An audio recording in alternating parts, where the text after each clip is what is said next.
ഹെഡ്ലൈറ്റിന്റെ കാര്യത്തിൽ എന്ത് തോന്നുന്നു? കാരണം ഇൻബിൽറ്റ് കമ്പനി വന്നിരിക്കുന്ന LED ബൾബാണ് ഇതിൽ നമ്മൾ യൂസ് ചെയ്തിരിക്കുന്നത്. വേറൊരാൾ സജഷൻ ചോദിക്കുക, ഞാൻ ഇതുപോലൊരു ഇസൂസ് D-Max എടുക്കാൻ പ്ലാൻ ചെയ്യുന്നുണ്ട്, അങ്ങനെയാണെങ്കിൽ വർത്ത് ആണോ എന്നുള്ളൊരു ചോദ്യം ചോദിച്ചാൽ എന്ത് പറയും? ഇത്രയും വലിയൊരു വാഹനമാകുമ്പോഴത്തേക്കും റോഡിൽ നമുക്ക് അതൊന്ന് മാനേജ് ചെയ്ത് കൊണ്ടുപോകാൻ ബുദ്ധിമുട്ട് വല്ലതും ഫീൽ ചെയ്തില്ല? അതൊരിക്കലും തോന്നിയില്ല. എന്റെ വണ്ടി എടുക്കുമ്പോൾ എന്റെ പേടിയായിരുന്നു. അതുപോലെ തന്നെ എനിക്ക് ചോദിക്കാനുള്ള കാര്യം, 12 ലക്ഷം രൂപയ്ക്ക് ഈ വാഹനം നമ്മളന്ന് ഇറക്കിയതാണ്. 16,16,000 രൂപയായിരുന്നു അതിന്റെ പ്രൈസ് വരുന്നത്. അപ്പൊ അത് എങ്ങനെ 12.25 കിട്ടിയെന്നും കൂടെ ജസ്റ്റ് ഒന്ന് പറഞ്ഞു കൊടുത്തേക്കാം, ഇത് മേടിക്കണമെന്ന് ആഗ്രഹമുള്ളവർക്കൊന്ന് മനസ്സിലാകുകയും ചെയ്യും. ഹായ്, നമസ്കാരം, ഞാൻ രാകേഷ് ജി. ഇന്നിപ്പോൾ ഞാൻ കൊണ്ടുവന്നിരിക്കുന്നത് ഇസൂസു D-Max കൃത്യം 3 മാസമായിരിക്കുകയാണ്. അന്ന് തന്നെ ആ ഒരു വീഡിയോയിൽ ഞാൻ വളരെ വ്യക്തമായിട്ട് പറഞ്ഞിട്ടുണ്ടായിരുന്നു, ഒരു ഡീറ്റെയിൽഡ് റിവ്യൂ വരുന്നതായിരിക്കും, അതായത് ഒരു യൂസർ റിവ്യൂ വരുന്നതായിരിക്കും. ഇന്നേക്ക് കൃത്യം 10,000 കിലോമീറ്റർ ആയിരുന്നു. യെസ്, അപ്പോൾ 3 മാസം കൊണ്ട് 10,000 കിലോമീറ്ററിന്റെ ഒരു കൃത്യമായിട്ടുള്ള റിവ്യൂ, അതായത് ഈ വാഹനത്തിന്റെ വിശേഷങ്ങളെന്ന് ഉദ്ദേശിച്ച് ഡ്രൈവിങ്ങിലുള്ള വിശേഷങ്ങളും എന്തൊക്കെ കംപ്ലയിൻറ്റ്സ് നമ്മൾ ഫേസ് ചെയ്തിട്ടുണ്ട് എന്നുള്ള കാര്യത്തിനെ കുറിച്ചാണ് ഈ ഒരു വീഡിയോയിൽ നമ്മൾ പറയാൻ വേണ്ടി പോകുന്നത്. എല്ലാവർക്കും welcome back to my channel MJ explore. Okay, അപ്പോൾ നമുക്ക് സ്റ്റാർട്ട് ചെയ്യാം. ഓക്കെ. യെസ്, അപ്പം ഫസ്റ്റ് ക്വസ്റ്റ്യൻ തന്നെ എന്ന് പറഞ്ഞു കഴിഞ്ഞാൽ, ഈ ഒരു വാഹനം ആൽവിൻ വാങ്ങുന്നതിന് മുമ്പ് നേരത്തെ യൂസ് ചെയ്തിട്ടുണ്ടൊരു വാഗണാറാണ്. കാരണം നമ്മൾ ആ വാഗണാറിൽ ഒരുപാട് ആക്സറീസ് ചെയ്തിട്ടുണ്ട്, നിങ്ങൾക്ക് ഫെമിലിയർ ആയിരിക്കും. ഈ ഒരു വാഗണാറിൽ നിന്നും ഇസൂസു D-Maxലോട്ട് സ്വിച്ച് ചെയ്ത സമയത്ത് എന്തൊക്കെ മാറ്റങ്ങളാണ് പെട്ടെന്ന് ഫീൽ ചെയ്തത്? നമുക്ക് വാഗണാറിനെ അപേക്ഷിച്ച് നോക്കുമ്പോഴേ ഏറ്റവും ഒരു നല്ല കാര്യമായിട്ട് എനിക്ക് തോന്നിയത്, എല്ലാ വഴിയും നമുക്ക് ഈ വണ്ടി കൊണ്ടുപോകാൻ പറ്റും. എല്ലാ വഴിയും പറഞ്ഞാൽ ഈ മോശമായിട്ടുള്ള വഴി ആയാലും കൊള്ളാം, നല്ല വഴി എല്ലായിടത്തോടെയും അടി തട്ടും എന്നുള്ള പേടി വേണ്ട, പിന്നെ വലിക്കുമോ എന്നുള്ള പേടിയൊന്നും വേണ്ട. അതായത് ഇപ്പം വലിയ കുത്തുകയറ്റമൊക്കെയാണ് കയറി പോകുമെന്നുള്ള സംശയമൊന്നും വേണ്ട, എങ്ങനെ വേണേലും യൂസ് ചെയ്യാൻ പറ്റും. അതെ, പിന്നെ നമുക്ക് നമ്മുടെ ജോലി സംബന്ധമായിട്ടുള്ള ഒരു പർപ്പസ് വെച്ച് നോക്കുമ്പം ഇതാണ് അതിന് പറ്റിയ വണ്ടി. എന്തുകൊണ്ട് ഇത്രയും ഞാൻ ലേറ്റ് ആയെന്നുള്ളൊരു തോന്നലേ ഉള്ളൂ. കാര്യം ഇത്രയും സാധനങ്ങൾ കൊണ്ടുപോകാനും അല്ലെങ്കിൽ കൂടുതൽ ആളുകളെ കയറ്റാനും എല്ലാം ഈ ഒരു വണ്ടിയാണ് ശരിക്കും ഏറ്റവും അടിപൊളിയായിട്ട് പറ്റിയത്. പക്ഷെ ഇതൊക്കെ പറഞ്ഞാലും ആ ഒരു വാഹനം ഏറെക്കുറെ എനിക്ക് തോന്നുന്നു 1 ലക്ഷം കഴിഞ്ഞായിരുന്നു. 1,10,000 കിലോമീറ്റർ 1,10 കഴിഞ്ഞായിരുന്നു. അത് എടുത്തിട്ട് എനിക്ക് തോന്നുന്നു 3 വർഷം കണ്ടല്ല, 5 കൊല്ലം ഉപയോഗിച്ചു. 5 കൊല്ലം യൂസ് ചെയ്തു. ഓക്കെ, ഏതായാലും ആ വാഹനത്തിന് എനിക്ക് തോന്നുന്നു 20,000 കിലോമീറ്റർ തൊട്ട് ഞാനാന്ന് തോന്നുന്നു സർവീസ് ചെയ്യുന്നത്. അതുകൊണ്ട് തന്നെയാണ് ഞാൻ അത്രയും നാളുള്ള വണ്ടി ഉപയോഗിച്ചു കൊണ്ടുപോയത്. അത് കേട്ടപ്പോൾ ചെറിയ സന്തോഷമുണ്ട് കേട്ടോ. ഇനി എനിക്ക് മെയിനായിട്ട് ചോദിക്കാനുള്ളൊരു കാര്യം എന്ന് പറയുന്നത്, ഈ കൊടുത്തിരിക്കുന്ന മിറർ ഏതെങ്കിലും തരത്തില് യൂസേജ് ഉണ്ടോ അതോ ഷോയ്ക്ക് വെച്ചിരിക്കുന്നതാണ്? കാരണം ഈ ഒരു മിറർ ഇതിന്റെ കൂട്ടത്തിൽ വരുന്നതല്ല, അഡീഷണൽ ഫിറ്റ്മെന്റ് ആണ്. ഇങ്ങനെ ഒരു മിറർ വെക്കുന്നുള്ളതുകൊണ്ട്, അല്ലെങ്കിൽ ഒരു ബ്ലൈൻഡ് സ്പോട്ട് മിറർ വെക്കുന്നുള്ളതുകൊണ്ട് നമുക്ക് ശരിക്കും എന്തെങ്കിലും അഡ്വാൻറ്റേജ് നിങ്ങൾക്ക് കിട്ടിയിട്ടുണ്ടോ ഈ വാഹനത്തിൽ? അല്ല, അത് വെച്ചതുകൊണ്ട് എനിക്കുണ്ടായ ഒരു ഗുണം എന്ന് പറഞ്ഞാൽ ആ സൈഡ് കുറച്ചുകൂടെ കാണാൻ പറ്റുന്നുണ്ട്. അതായത് ആ മിററിൽ കൂടെ കാണാം എന്നുള്ളതല്ല, അതങ്ങനെ അവിടെ ഒരു ഒബ്ജക്റ്റ് അവിടെ ഇരിക്കുന്നതുകൊണ്ട് ആ ഫ്രണ്ടേജ് അത്രയും കൂടെ ഉണ്ടെന്ന്. ഈ ഒരു പോർഷൻ വളരെ കൃത്യമായിട്ട് നമുക്ക് ഫിഗർ ഔട്ട് ചെയ്യാൻ പറ്റുന്നുണ്ട്. അതായത് സൈഡൊക്കെ എടുക്കുന്ന സമയത്തോ അല്ലെങ്കിൽ ഒന്ന് ഓവർടേക്ക് ചെയ്യുന്ന സമയത്തൊക്കെ ഈ ഒരു ഭാഗം അത്രയും നമുക്ക് മനസ്സിലാക്കാൻ പറ്റും. പിന്നെ രണ്ടാമത് അതിനകത്തൂടെ ഈ ഭാഗം കാണാം, നല്ല വ്യക്തമായിട്ട് കാണാൻ പറ്റും. പക്ഷേ ഫ്രണ്ട് നമ്മൾ ആ ഒരു കണക്കിലല്ല എടുക്കുന്നത്. പക്ഷെ രാത്രി സമയങ്ങളാകുമ്പോൾ എനിക്ക് തോന്നുന്ന ബുദ്ധിമുട്ടായിരിക്കും. പകലൊക്കെ ആകുമ്പോൾ ഓക്കെ ആയിരിക്കും, രാത്രി കുറച്ചുകൂടെ ബുദ്ധിമുട്ടാനുള്ള ചാൻസ് ഉണ്ടെന്ന് തോന്നുന്നു. കാരണം വെട്ടത്തിന്റെ കുറവ് ഈ സൈഡും അങ്ങനെ കുഴപ്പമില്ല, പ്രശ്നമില്ല. ഓക്കെ, അപ്പൊ അതോ ഏതായാലും നല്ലൊരു കാര്യം. ഇനി അടുത്തൊരു ക്വസ്റ്റ്യൻ, ഹെഡ്ലൈറ്റിന്റെ കാര്യത്തിൽ എന്ത് തോന്നുന്നു? കാരണം ഇൻബിൽറ്റ് കമ്പനി വന്നിരിക്കുന്ന LED ബൾബാണ് ഇതിൽ നമ്മൾ യൂസ് ചെയ്തിരിക്കുന്നത്. ഫോഗ് ലാമ്പ് മാത്രമേ ഉള്ളൂ ഹാലജൻ വരുന്നത്. ഹാലജൻ മാറ്റിയിട്ടില്ല, ഇപ്പോഴും ഹാലജൻ തന്നെയാണ് നിൽക്കുന്നത്. എന്നാൽ ഈ ഒരു LED പ്രൊജക്ടർ ഹെഡ്ലൈറ്റിന്റെ അഭിപ്രായം എങ്ങനെയുണ്ട്? വെട്ടം രാത്രി ഓടിക്കും? നല്ല വെട്ടം. നമുക്ക് സാധാരണ നമ്മൾ ഈ ഒരു HID ലൈറ്റ് ഒക്കെ ഇടുന്ന പോലെ നല്ല വെട്ടത്തോടു കൂടി നമുക്ക് വണ്ടി ഓടിക്കാൻ ഞാൻ ഈ ഹാലജൻ ലൈറ്റ് അങ്ങനെ അല്ലെങ്കിൽ ഈ ഫോഗ് ലാമ്പ് ഉപയോഗിക്കാറേ ഇല്ല. അത് ഉപയോഗിക്കേണ്ടി വരുന്നില്ല, അല്ലാതെ നല്ല വെട്ടമാണ്. കാരണം സാധാരണ പൊതുവെ കമ്പനി വരുന്ന LED ലൈറ്റ്സിനൊക്കെ ചെറിയൊരു ഡ്രോബാക്ക് ആണ് എല്ലാവരും പറയുന്നത്, വെട്ടം കുറവാണ്, നമുക്ക് വിസിബിലിറ്റി കിട്ടുന്നില്ല എന്നൊക്കെ പറഞ്ഞാൽ പോലും ഈ ഒരു വാഹനത്തിന്റെ അടിപൊളിയാണ്. എനിക്ക് പിന്നെയും തോന്നുന്നൊരു കാര്യം എന്ന് പറഞ്ഞാൽ ഹൈറ്റ് ഉള്ളതുകൊണ്ട് ചിലപ്പോൾ അതുകൊണ്ടും ആയിരിക്കും നോർമൽ ലൈറ്റിന്റെ വെട്ടമല്ല, അത് നല്ല വെട്ടം വരുന്നേ. അത് നമുക്ക് നന്നായിട്ട് കൺട്രോൾ ചെയ്യാനും പറ്റും. ഈ പറഞ്ഞ പോലെ എതിരെ വരുന്നതിന്റെ മുഖത്തോട്ട് പോകുന്ന ആ രീതിയിലല്ല, നമുക്ക് അത് നന്നായിട്ട് താഴോട്ട് കൊണ്ടുവരാം. കൂടുതൽ ഒരു വിസിബിലിറ്റി നമുക്ക് പക്കയായിട്ട് കിട്ടുന്നുണ്ട്. ഇനി എനിക്ക് മെയിനായിട്ട് ചോദിക്കാനുള്ളൊരു കാര്യം എന്ന് പറഞ്ഞാൽ ഇതിന്റെ എഞ്ചിൻ സൈഡിലോട്ട് നമുക്ക് വരാം. അതായത് ഈ ഒരു 10,000 കിലോമീറ്റർ ഓടിയതിനു ശേഷം ഏതെങ്കിലും രീതിക്ക് നമുക്കിത് കംപ്ലൈൻസോ കാര്യങ്ങളോ അങ്ങനെ എന്തെങ്കിലും ഫീൽ ചെയ്തിട്ടുണ്ടോ? ഇല്ല, അങ്ങനെ ഒരു ഇത് വന്നിട്ടില്ല. 10,000 എന്ന് പറഞ്ഞു കഴിഞ്ഞാൽ 10,000ന്റെ സർവീസ് ചെയ്യാൻ നമ്മൾ പോകുന്നേ ഉള്ളൂ. ഈ ഒരു ഗ്യാപ്പിനുള്ളിൽ നമുക്ക് വണ്ടിയിൽ നിന്ന് അങ്ങനെ ഒരു നെഗറ്റീവായിട്ടൊന്നും തോന്നിയിട്ടില്ല. എഞ്ചിൻ ഭാഗം അല്ലാതെ നോക്കിയാലേ വണ്ടി എടുത്ത സമയത്ത് AC-ക്ക് ഒരു കൂളിംഗ് കുറവുണ്ടായിരുന്നു. അത് ഞാൻ അന്നേരം കമ്പനി പറഞ്ഞു, അവരത് വണ്ടി എടുത്ത് അവർ തന്നെ അത് ക്ലിയർ ചെയ്ത് തിരിച്ചുകൊണ്ട് തന്നായിരുന്നു. അതെന്തോ ചെറിയ എന്തോ ഒരു ഇഷ്യൂസ് ഉണ്ടായിരുന്നു. ഈ സർവീസിന്റെ കാര്യങ്ങൾ എങ്ങനെയുണ്ട്? അതായത് നമ്മൾ അവരെ അപ്രോച്ച് ചെയ്യാൻ വേണ്ടി ഇപ്പൊ കോട്ടയത്ത് എനിക്ക് തോന്നുന്നു സർവീസ് സെന്റർ ഇല്ലെന്ന് തോന്നുന്നു. അല്ല, നിലവിൽ കോട്ടയത്ത് സർവീസ് സെന്റർ ഉണ്ട്. ഓക്കെ, ശരി. അപ്പം എടുത്തത് പത്തനംതിട്ടയിലായിരുന്നു. പത്തനംതിട്ടയിൽ നിലവിൽ ഷോറൂം ഇല്ല, ക്യാമ്പിങ്ങേ ഉള്ളൂ. നമുക്ക് അവിടെ ക്യാമ്പിങ് അല്ലെങ്കിൽ അവിടെ സർവീസ് അവൈലബിൾ ആയിട്ടുള്ളപ്പോൾ നമ്മളെ അറിയിക്കും, വണ്ടി കൊണ്ട് ചെയ്യാം. കോട്ടയത്താണെന്നുണ്ടെങ്കിൽ സ്ഥിരമായിട്ട് ഇപ്പം അടിച്ചറയിലെ സർവീസ് സെന്റർ അവർ പുതിയതായിട്ട് തുടങ്ങിയിട്ടുണ്ട്. അവിടെ കൊണ്ട് കൊടുത്തു കഴിഞ്ഞാൽ നമുക്ക് നോർമലി ചെയ്യുന്ന പോലെ തന്നെ ചെയ്തുകൊണ്ട് വരാം. ഞാൻ ഈ വണ്ടി എടുത്തതിന് ശേഷം 5000 ഒരു സർവീസേ ചെയ്തിട്ടുള്ളൂ. 5000 സർവീസിന് എനിക്ക് വന്നൊരു 1000-800 രൂപ റേഞ്ച് വന്നിട്ടുള്ളൂ. അത് ഫ്രീ സർവീസ് ആയിരുന്നു അതോ? സത്യത്തിൽ ഈ വണ്ടിക്ക് ഫ്രീ സർവീസ് എന്ന് പറഞ്ഞൊരു സർവീസ് ഇല്ല. മാരുതി പോലെ 3 സർവീസ് ഫ്രീ അങ്ങനൊന്നും ഇല്ല. ഇതിന് 5000 ജസ്റ്റ് ഒരു ചെക്കപ്പ് ഉള്ളൂ, ഫുള്ള് ഒരു ടോപ്പ് അപ്പ് മാതിരിയുള്ളൊരു സർവീസ്. ഒരു 800 രൂപയോളം ചെലവ് വന്നു. ഇനി അടുത്ത 10000 ഇപ്പോൾ ഉടനെ തന്നെ ചെയ്യണം.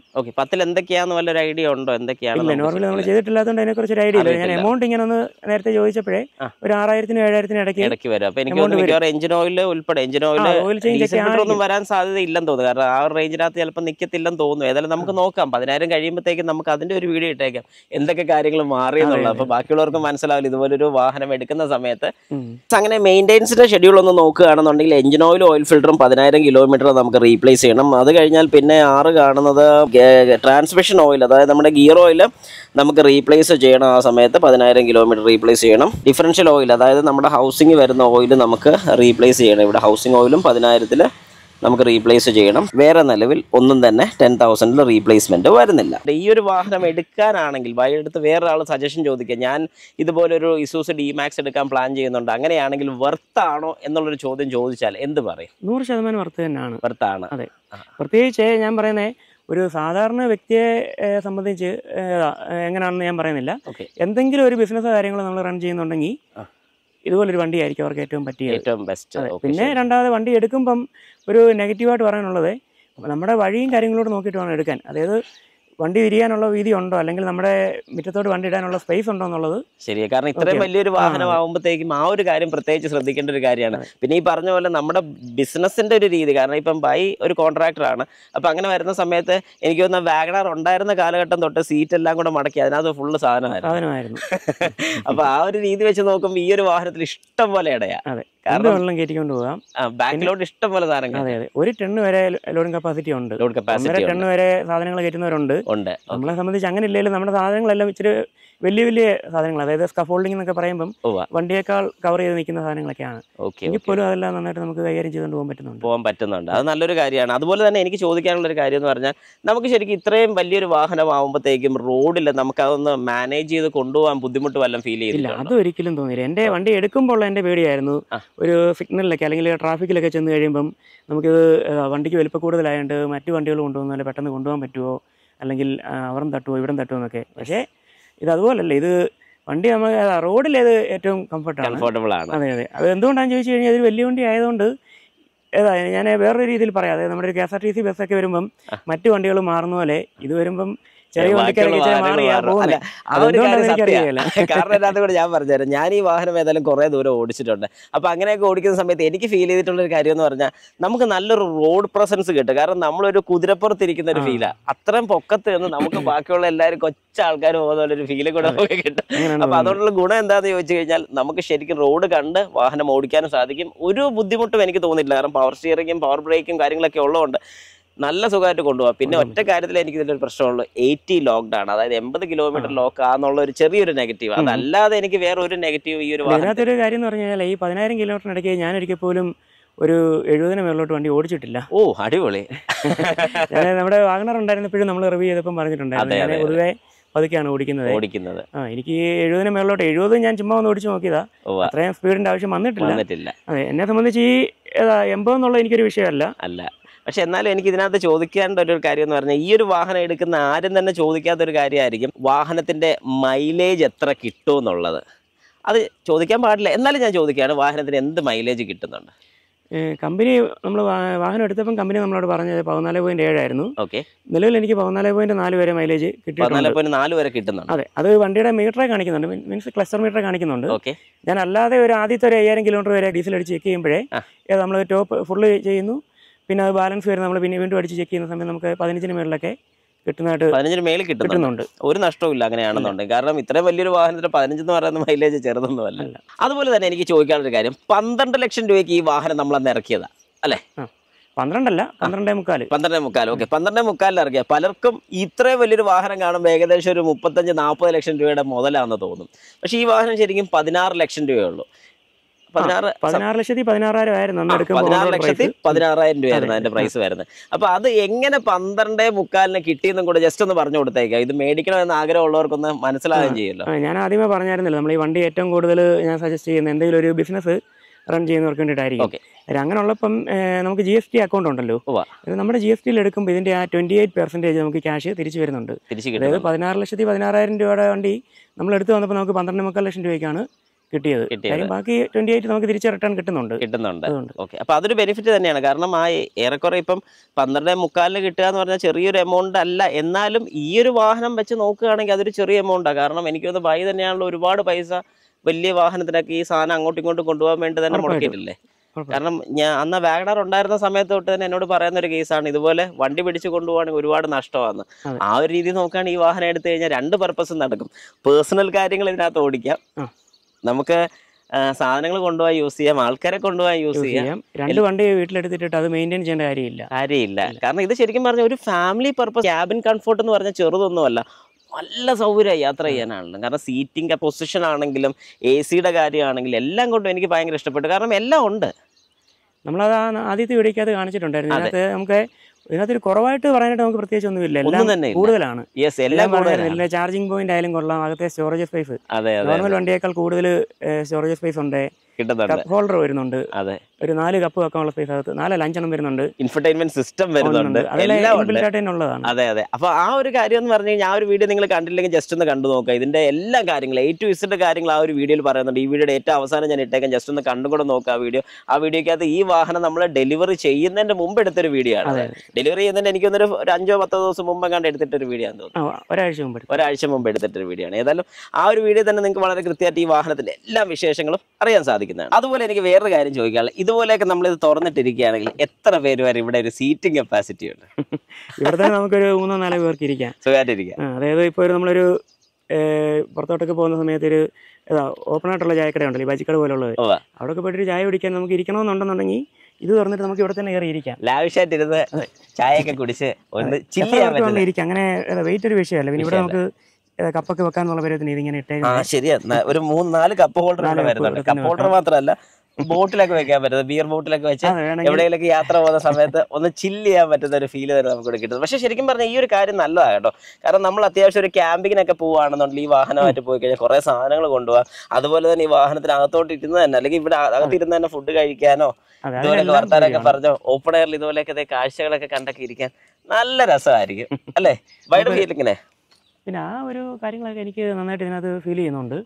പിന്നെ ഉടനെ നമുക്കൊരു ട്രിപ്പ് ഒന്ന് പോയേക്കാം. 100% ഉടനെ ഒരു ട്രിപ്പ് പോകുന്നതായിരിക്കും. കഴിഞ്ഞൊരു വീഡിയോ കണ്ട ആൾക്കാർക്ക് അറിയായിരിക്കും ഈ ഒരു ഭാഗങ്ങളൊന്നും ഈ വാഹനത്തിൽ ഇല്ലായിരുന്നു. കാരണം ഇത് വെറുതെ ഫ്രീ ആയിട്ട് ഓപ്പൺ ആയിട്ടിരിക്കും. നമ്മൾ ഷോറൂമിൽ നിന്ന് എടുക്കുമ്പോൾ ഇതൊന്നും ഇല്ലായിരുന്നു. Yes, correct. അങ്ങനെയാണെന്നുണ്ടെങ്കിൽ ഇത് ശരിക്കും പറഞ്ഞാൽ വെക്കാനുള്ളൊരു കാര്യം എന്താണ്? എന്തെങ്കിലും സാധനം വെച്ച് കെട്ടാനാണോ? നമുക്ക് വണ്ടിയേക്കാൾ കൂടുതൽ ഹൈറ്റ് ആയിട്ട് വെക്കുന്ന സാധനങ്ങളൊക്കെ നമുക്ക് ഇതേ വെച്ച് കെട്ടി എടുക്കാം, കയർ വെച്ച് കെട്ടാൻ പറ്റും. പിന്നെ രണ്ടാമത് ഈ ഒരു മോഡൽ ഇപ്പം നമുക്ക് കമ്പനിയിൽ നിന്ന് തന്നെ പല ടൈപ്പ് മോഡൽ കിട്ടുന്നുണ്ട്. അധികം ഞാൻ മാർക്കറ്റിൽ കണ്ടിട്ടില്ലാത്തൊരു ഡിസൈനാണ് ഈ ഒരു റോൾ ബാർ വന്നേക്കുന്നത്. ശരി, ഇത് കമ്പനി ഇൻബിൽറ്റ് അല്ല, മീൻസ് ഇൻബിൽറ്റ് എന്ന് പറഞ്ഞാൽ കമ്പനി പ്രൊവൈഡ് ചെയ്യുന്നതല്ല, കമ്പനി പ്രൊവൈഡ് ചെയ്യുന്ന വേറെ മോഡലാണ്.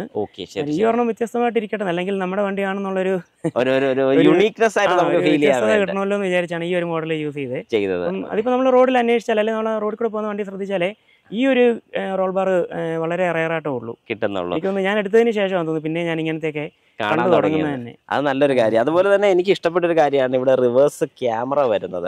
അതായത് ഈ ഒരു പ്രൈസ് സെഗ്മെന്റിൽ നമുക്ക് റിവേഴ്സ് ക്യാമറ ഉൾപ്പെടെ കിട്ടുന്നതും ബമ്പർ ഉൾപ്പെടെ കാണാൻ പറ്റുന്നത്. കാരണം പല വീഡിയോയിലും ഞാൻ പറയുന്ന ഒരു കാര്യമാണ്, റിവേഴ്സ് എടുക്കുന്ന സമയത്ത് ബമ്പറും കൂടെ കാണുകയാണെങ്കിൽ നമുക്ക് വളരെ കൃത്യമായിട്ട് റിവേഴ്സ് എടുക്കാനും സാധിക്കും. 2 റിവേഴ്സ് പാർക്കിംഗ് സെൻസറും കിട്ടുന്നുണ്ട് ഈ വാഹനത്തിൽ തന്നെ.